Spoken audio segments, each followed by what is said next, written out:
semangat ini untuk mengetahui hal yang baru. Terima kasih Pak Soleh atas tempat dan juga alat-alat yang disediakan untuk kita nanti praktek.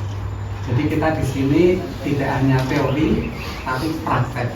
Praktek untuk membuat Polikarpus, dan setelah itu nanti kami sudah membuat produk Polikarpus itu untuk dibawa, untuk saya olehkan kepada Bapak untuk dicoba di rumah. Ya. Sekaligus mesin.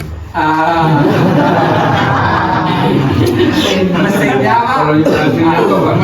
itu kami mendapatkan dari DRPM waktu itu secara inovasi ya Pak ya, itu inovasi mendapatkan mesin ke Mitra Dudi Pak, harus ke Mitra Dudi.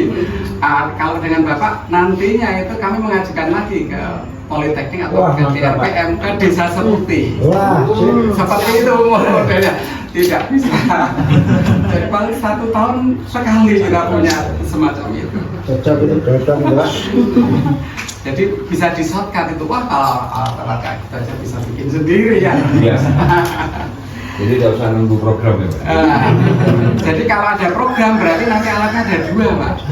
Jadi punya sendiri dan punya dari program. Ini kan dari Kepok Transbud Pak? Bisa. Tinggal nanti di lagi teorinya itu di turunan lagi. Baiklah, terima kasih, saya sudah mempersiapkan sedikit ini semacam bacaan dikit aja ya. Saya mulai dengan bahwa mengapa saya sampai kepada ingin membuat pupuk Polikarpus ini. Alasan yang paling mendasar dari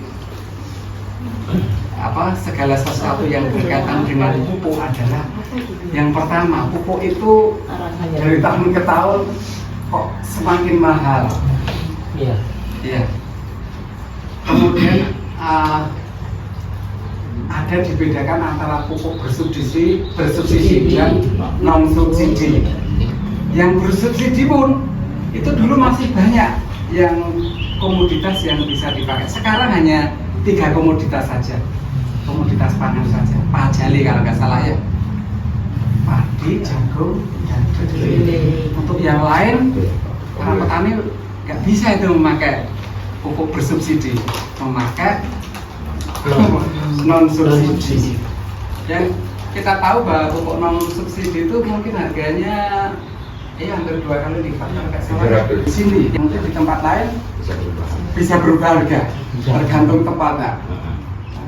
Saya kurang tahu kalau berubah harganya ke atas atau ke bawah. Ke atas. Biasanya ke atas. Jadi itulah Pak. Jadi bahwa pupuk yang sudah kita pakai selama di pertanian itu kita rasakan semakin mahal, dan tidak hanya mahal, kadang langka. Pada saat kita butuh kok langka. Kemudian kalau kita memakai pupuk terutama di sawah ya untuk padi, itu pupuk itu misalkan kita nebar 250 kilo lah untuk 1 hektar. Itu tidak semuanya itu bisa diserap tanaman. Jadi ada yang hilang karena terikut air, hilang karena penguapan, hilang karena dipegang oleh tanah sendiri. Jadi kalau diteliti ya, jadi pupuk yang kita berikan ke tanah yang 250 itu yang bisa dimanfaatkan oleh tanaman itu paling tinggi hanya 60% saja. Jadi lebih banyak yang hilang gitu ya. Nah, ditengarai juga oleh para ahli, kalau kita tidak memanfaatkan kembali pupuk organik yang sebetulnya itu ada di lingkungan kita untuk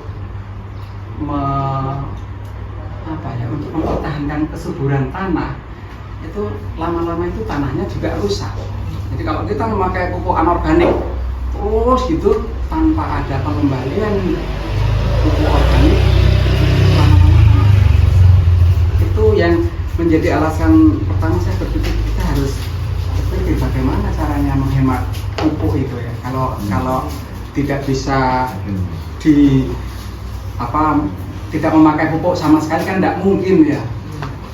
Jadi memang sudah ada upaya-upaya untuk mengubah ke pupuk organik seperti yang kemarin oleh Pak Iqbal itu, Ya.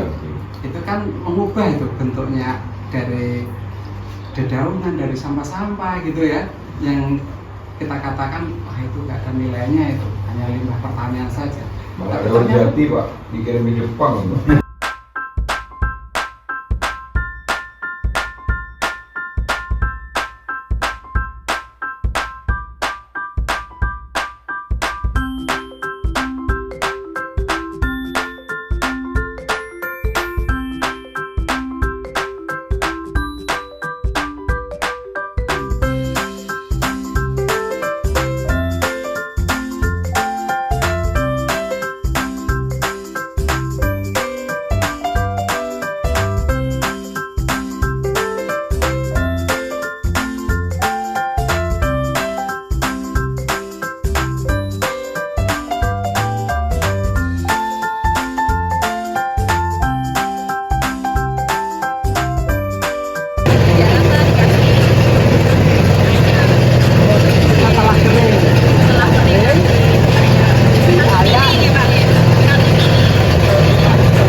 Menggumpalkan, ya proses menggumpalkan. Karena proses penggumpalan itu membutuhkan air, Pak. Kalau kering kan nggak bisa menggumpal ya. Nah itu untuk proses penggumpalan. Ada kanjinya lagi. Rekatnya tadi ada kanjinya, Mas. Ya di awal kan. Jadi campur tadi. Jam fix ini.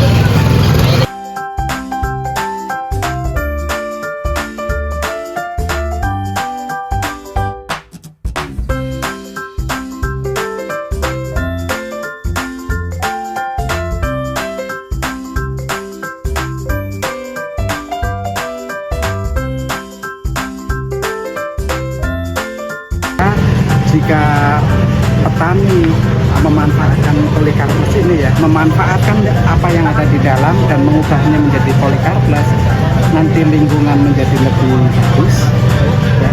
Artinya pemanfaatan limbah pertanian, limbah peternakan itu ya menjadi sesuatu yang bernilai tambah.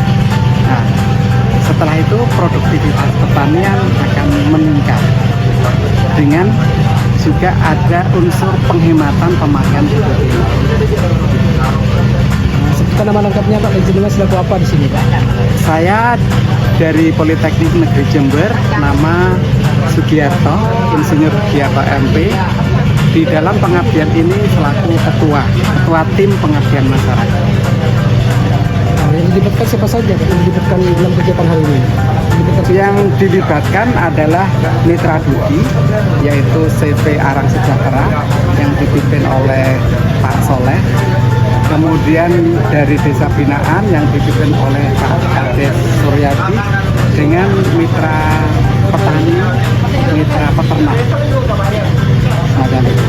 Terima kasih. Oke, terima kasih. Di video Mas.